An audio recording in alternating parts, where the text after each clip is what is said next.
Ini adalah kasus kehamilan kembar pada usia 7 minggu. Ibunya mengeluh ada keluar darah atau flek ya. Jadi kita memastikan dulu apakah ini kehamilan kembar 2 atau mungkin ada kembar yang lebih lagi. Bisa saja kantong hamil yang kemudian tidak berkembang, jadi kita pastikan dulu.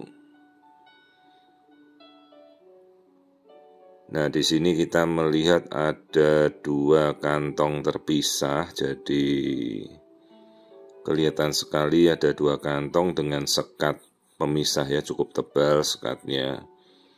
Jadi kalau sekatnya terpisah, nah ini adalah kehamilan kembar 2 non-identik.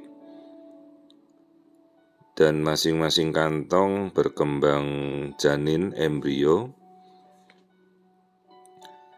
Dua-duanya hidup, jadi ini usianya sekitar 7 minggu.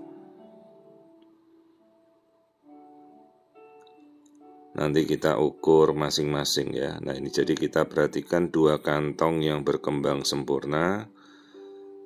Janinnya terpisah keduanya. Jadi seolah-olah rahim ini terbagi 2 ya, oleh 2 kantong.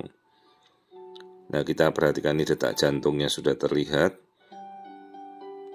yang atas dan yang bawah.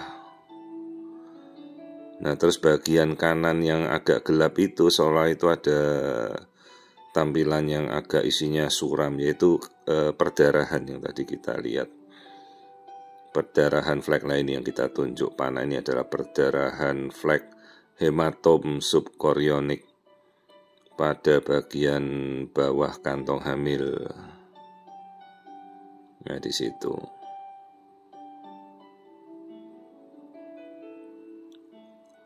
Jadi ini adalah kembar non-identic twins dengan perdarahan pada awal hamil.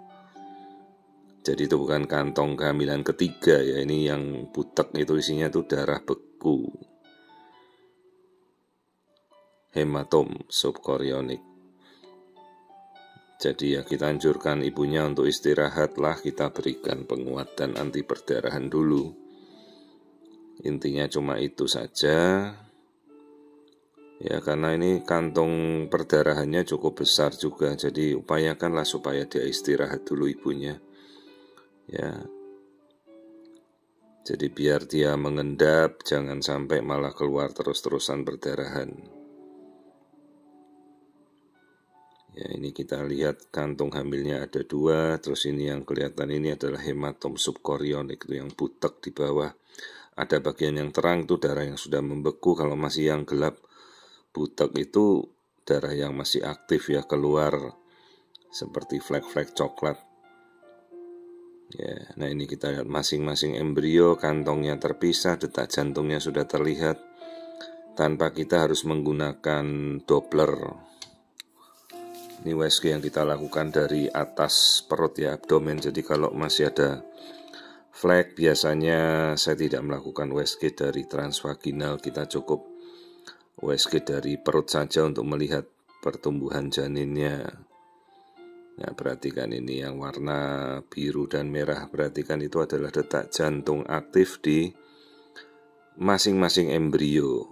Ya, jadi aktivitas detak jantung kita sudah lihat, kedua janinnya hidup ya. Ini usia hamil 7 minggu. Masing-masing sudah kita lihat detak jantungnya. Jadi ini pertumbuhan yang normal.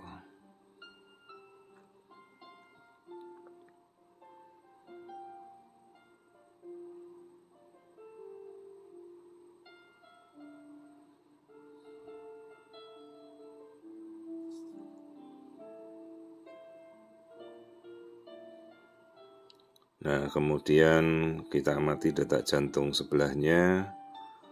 Ini tampak normal. Jadi pertumbuhannya semuanya bagus.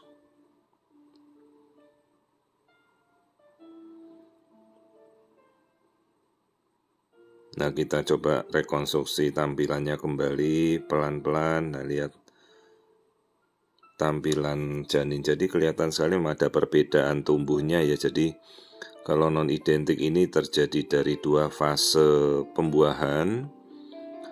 Jadi si ibu mengalami 2 fase ovulasi yang berbeda, bisa selisih selang sehari. Tapi saya pernah juga dapatkan ovulasi yang terjadi selang seminggu ya, beda bayi ukurannya. Jadi kalau fase non-identik ini dia bukan membelah diri, tapi 2 sel telur yang terjadi ovulasi pada waktu yang berdekatan dibuahi oleh 2 sperma yang berbeda, maka terjadilah kembar non-identik. Bisa saja nanti tumbuhnya cowok cewek, beda kelamin, karena mereka bukan membelah diri, tapi berada pada posisi 2 embrio yang berbeda. Jadi ovulasinya berbeda masa gitu. Satunya 7 minggu 1 hari. Nah, satunya ini 7 minggu 2 hari, selisih 1 hari ovulasinya. Ya, jadi di masa yang sama terjadi 2 ovulasi yang berdekatan masanya. Jadilah hamil kembar non-identik. Jadi semua sudah kita lihat, janinnya aktif, hidup keduanya, kantongnya terpisah. Nanti plasenta akan tumbuh masing-masing kantong ya, dua-duanya akan ada plasenta. Ini variasi kembar yang paling aman, jadi mereka tidak akan rebutan makanan. Kalau istilah rebutan makanan itu namanya twin-to-twin transfusion syndrome. Jadi mereka akan berkembang sendiri-sendiri masing-masing. Ya, ini kembar yang paling aman ya, jadi tidak saling berebut makanan, juga resiko berpelin-pelin tali pusat juga minimal ya, tapi tetap ada resiko karena janin kembar itu resiko kehamilannya memang akan lebih riskan. Ya, jadi ini kehamilan kembar non-identik pada usia sekitar 7 minggu kedua janin hidup normal.